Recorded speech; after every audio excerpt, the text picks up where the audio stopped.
What's up, y'all? Let's get straight to it. I've been doing this podcast now for less than a year, and a very disturbing fact that I have recognized throughout this period, this short period, there have been 4 alleged mass shooters, mass murderers that were black. Did y'all hear what I just said? At least, because there are more, but I'm just characterizing them of individuals who went on their job, a public domain, to inflict as much harm and pain as they could out of pure anger and evil. 4. What I'm quickly realizing is we have a lot of untreated trauma in our community. Not only untreated trauma, a lot of untreated mental illness. It's crazy, but I didn't think when I was writing this last book, the Black P.O.E, that it would be such a forecast on what's happening now. I talked about that anger. I talked about that rage. I had to cover that in chapter 1. Do we realize how desensitized our community has become when it comes to violence? Now, the last shooter who killed himself after he went on a rampage at Michigan State University, I was watching the news and they was talking about his mother had recently passed away. Now they're saying he possibly applied for a job at Michigan State and didn't get it. But what really struck me in the news is they said his family said he became evil angry after his mother had passed. Not just angry, evil angry. I'm not gonna get into it. Y'all know what I'm talking about.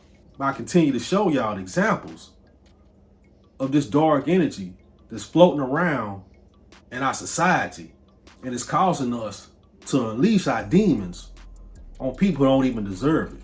He killed the sister. Y'all know that, right? Beautiful young lady, they showed her picture. A student at Michigan State, gunned her down. But he was so angry, so full of evil rage, he just didn't give a fuck. I'm old enough to know when this problem began. This problem actually began in the early 80s with Ronald Reagan. To me, Ronald Reagan was one of the most evil presidents we ever had, especially for the black community. But basically what Reagan did, he shut down all federal mental institutions, state-ran institutions. No longer were these people locked up in an institution like they needed to be.